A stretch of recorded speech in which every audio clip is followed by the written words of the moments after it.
Hi,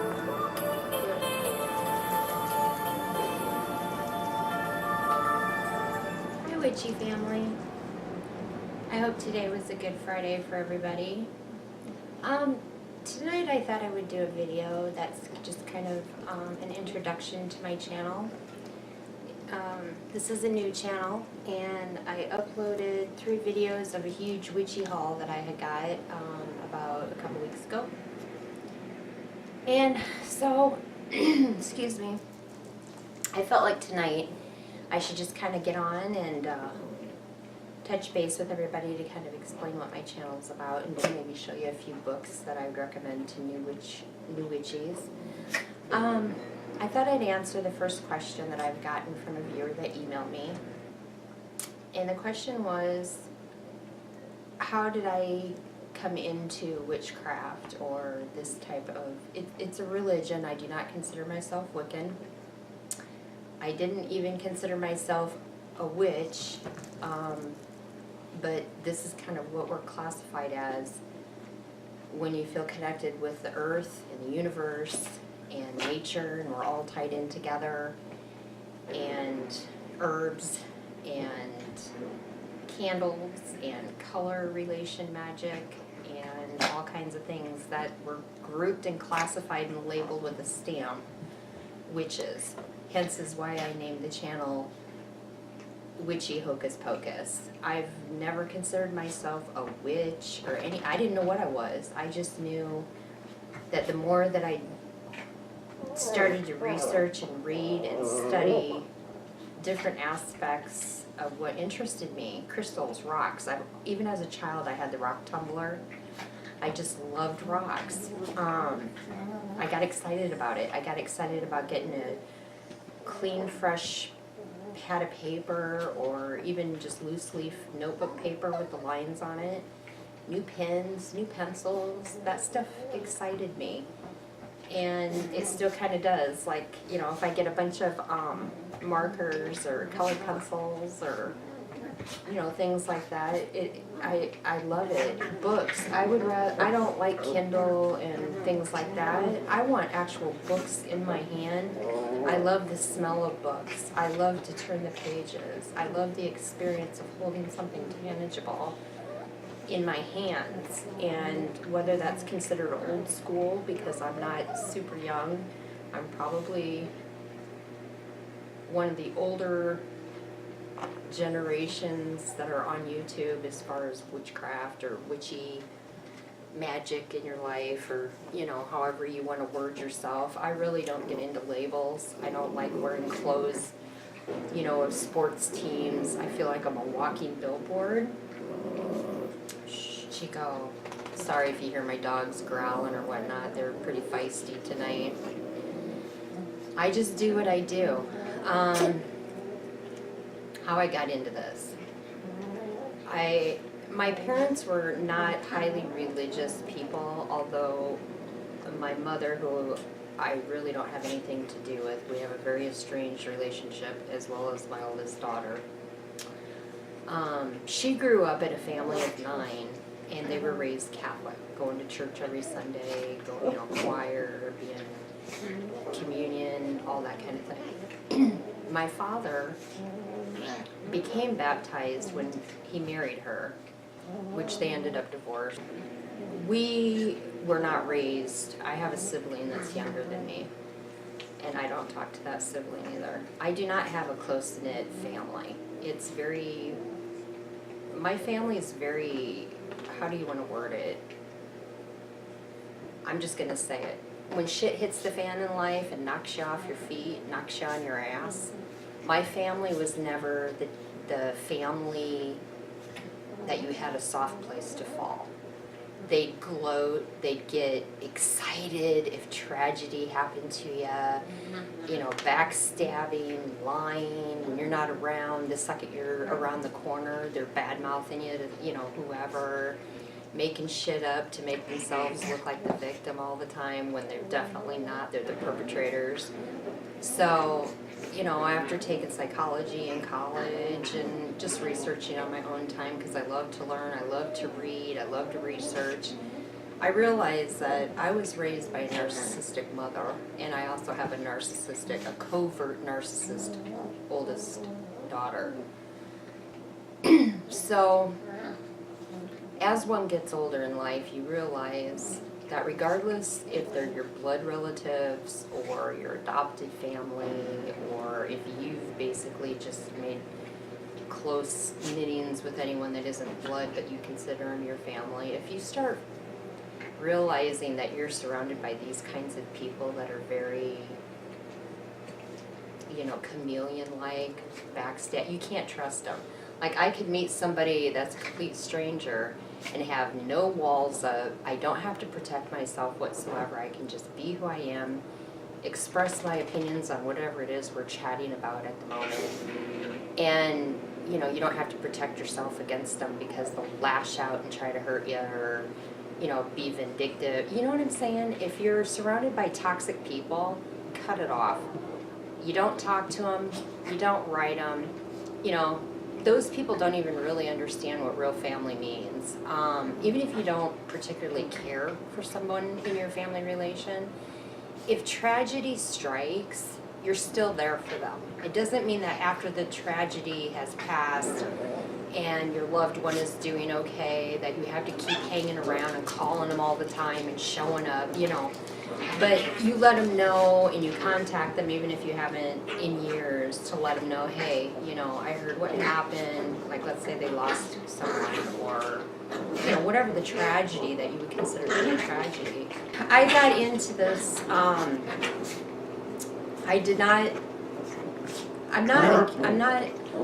I guess I'm a Christian witch. I don't have deities and, it's not my belief that there's a God for the sun and a God for the moon and a God for the ocean and a God for the trees and a God for the blades of grass. That's just not my belief system. It's okay if it's yours. I am not here to ever tell anybody what they should or shouldn't believe, and I don't want anyone trying to tell me that as well.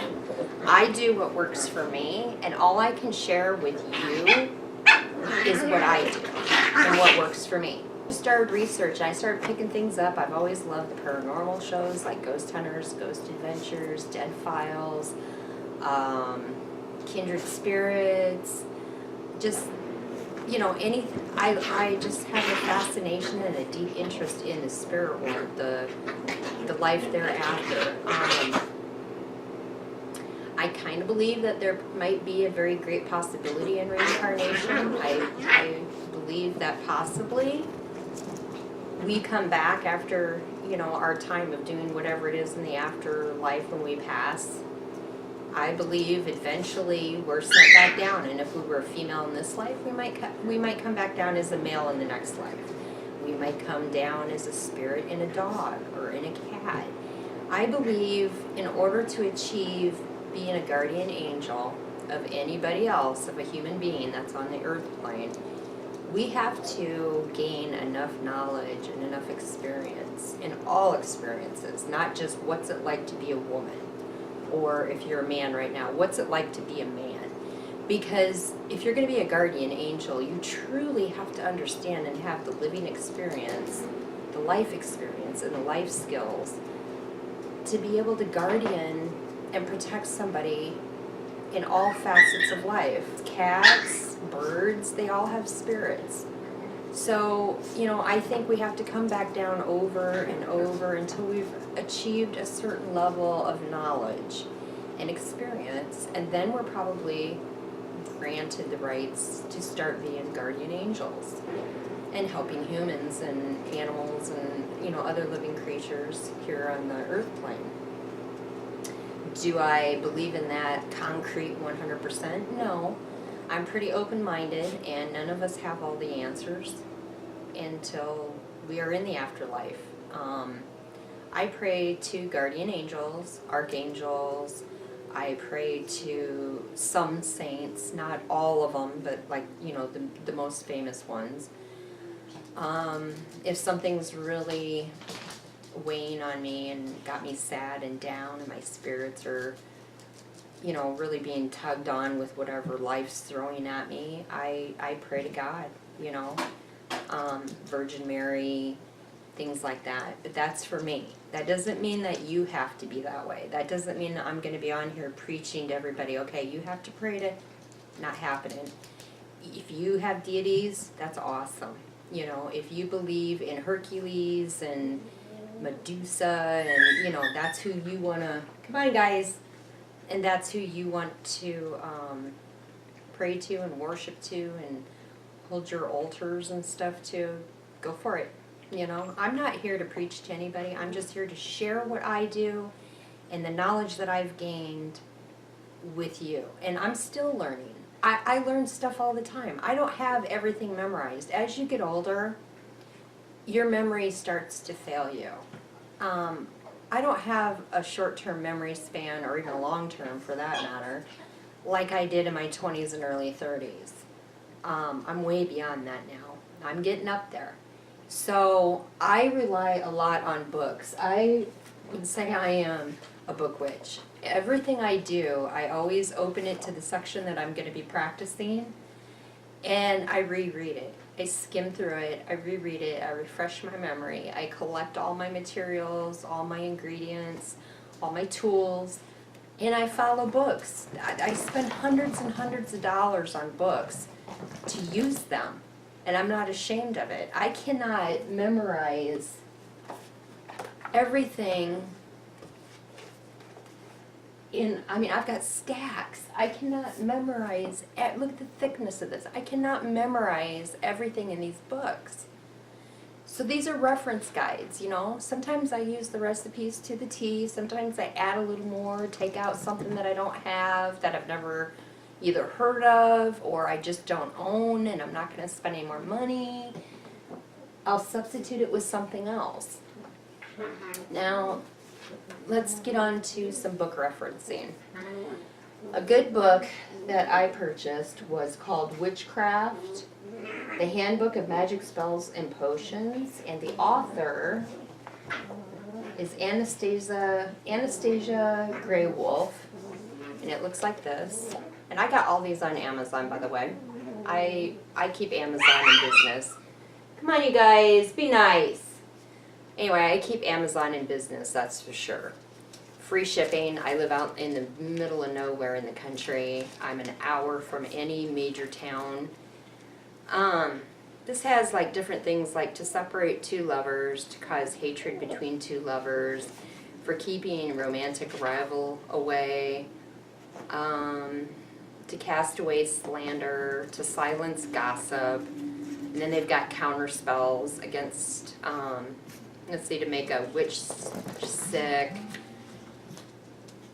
and just all kinds of stuff in here for lasting life, garlic incantation.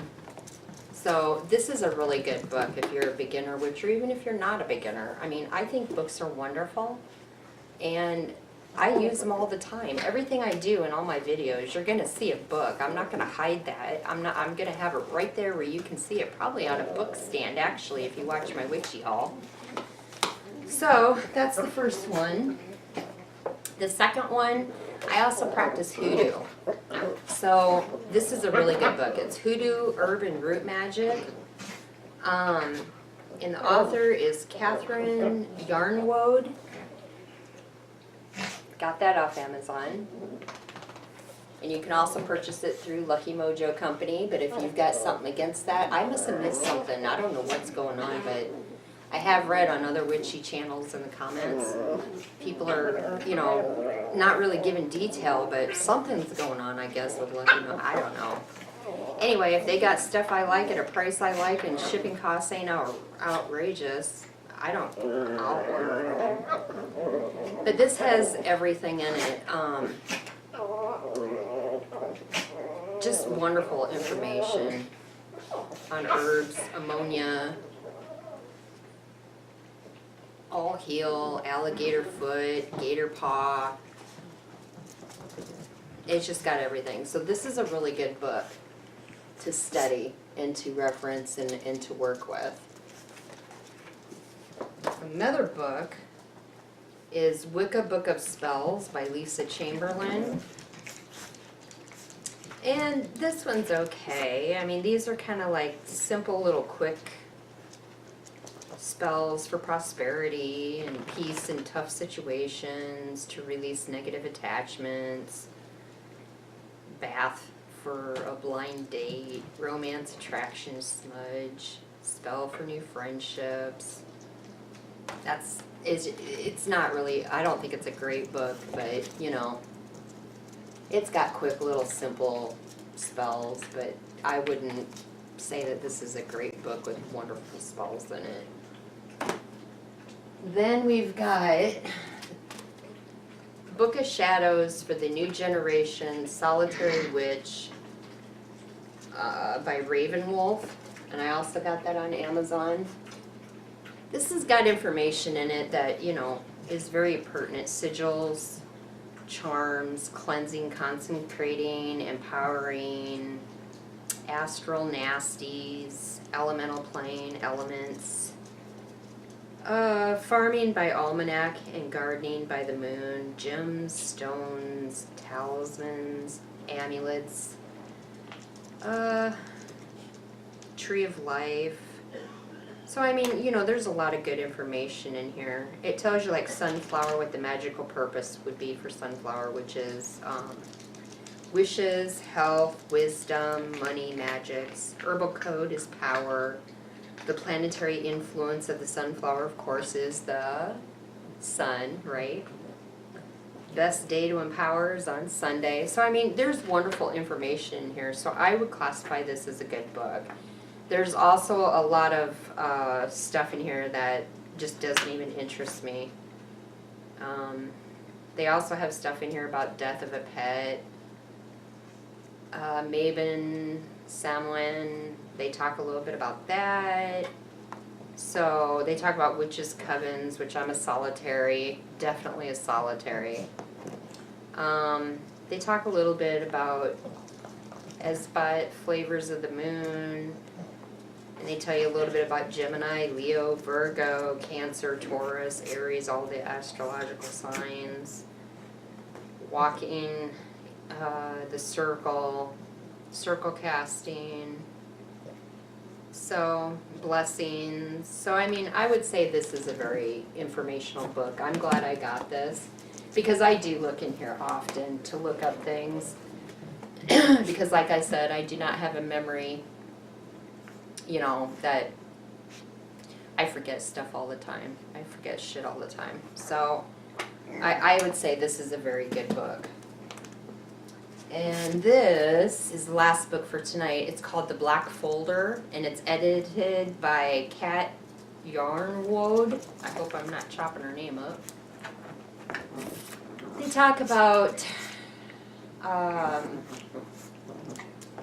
the mother of the most holy death, Lou Flores, Mexican sugar skulls, patron saints for occupations and conditions, Crystal Silence League, the return of the Crystal Silence League, I don't even know what that is, 7-step cut and clear spell, honey jar spells, Little John to Chew, the court case root, basic black walnut spell, and then they have a variant to the walnut spell.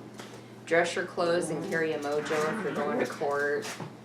Tips for those who get arrested, cursing the Tao, killing the Tao, the famous beef tongue spell, cursing and spell casting with Taos, that's what that section was about. Traditional breakup spell in a bottle. It's more hoodoo root work, but it's a really good book. It's got urine and ammonia, Chinese wash, cleansing rites, salts,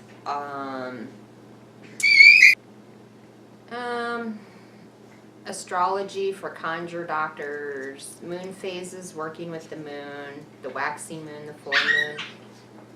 So, grocery store magic. This book is a really good book. It's got spirit vessels and spirit traps, how to use your lucky mojo, honey jar spell, container spells in the voodoo tradition.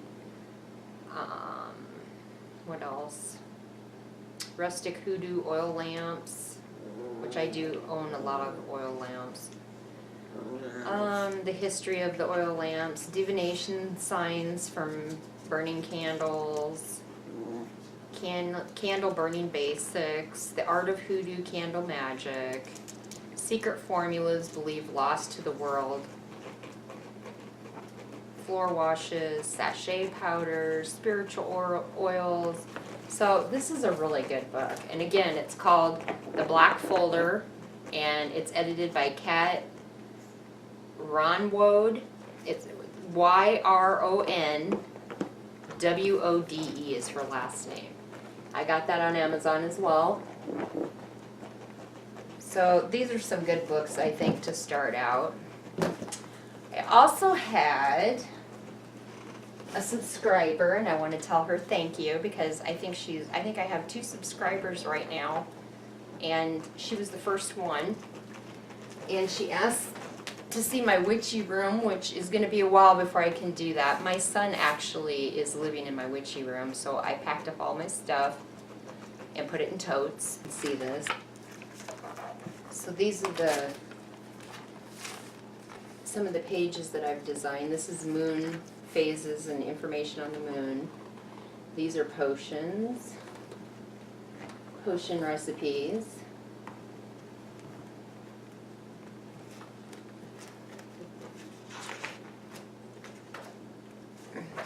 Potion. They all look the same, the pages do, but they all are different potions. Very much like you see that? So here's my powder recipes. Whoops, I don't know if you can see that. I'm trying to keep it on camera for you. This up here so you can see this. So here's, whoop, wrong way, okay.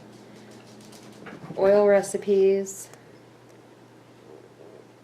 And here's ink, if I can get it on camera. Ink recipes with a feather, with the black and white feather right there. It's all imaging that I've done on the computer to make it look old, these papers. I pray to Christian figures, which you do not have to. Perfectly fine. Here is Mother Mary, and this is what this page looks like. It's praying to Mary. It's a prayer.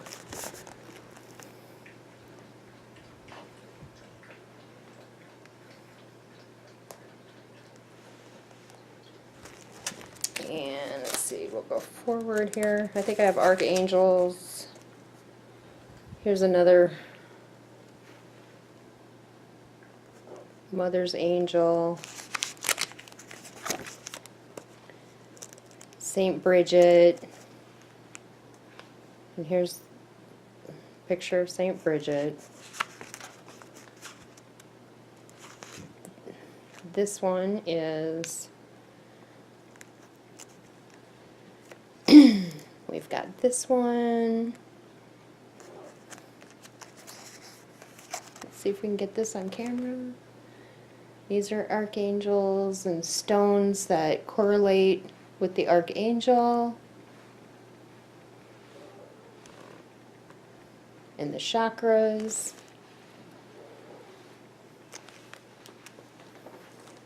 So it looks like, let's see if I can get this on there. I don't know if I can. The page looks like this.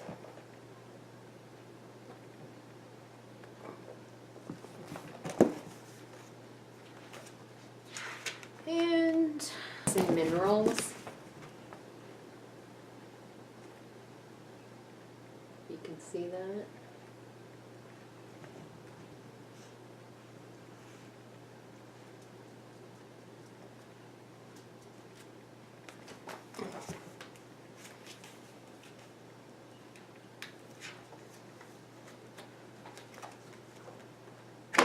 And then I have a Halloween spread for tarot. So what I had to do then, oops, is go get a binder, 3-ring binder, and just start adding. And I kind of made this more so into a journal type. And let's see if I can, I printed these out I'm pretty good with graphics. Like, I know how to make animated graphics and stuff. Not that I have animation here, because you don't, but... Like right here, let's see. We have like peace water, wish oil, stardust, and then here are my journal pages that I printed out. They're for journal entries, and I love the graphics. So, you know, for keeping notes to spells or what my thoughts are on whatever it is I'm going through, you know, for the day. Or maybe what my aspirations are, my goals of things that I would like to work on. Oops, I have to pause. Okay, sorry about that. We're back now. So this is kind of the journal thing that I printed out images off the internet that I found. And, you know, it's got a place for the date.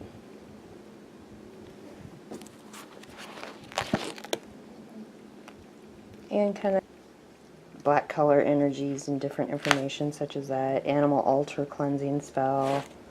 Zodiac society, about personality, Mercury and the moon.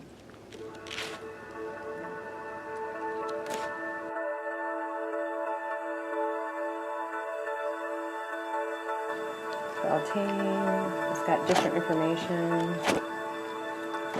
and dates. It's because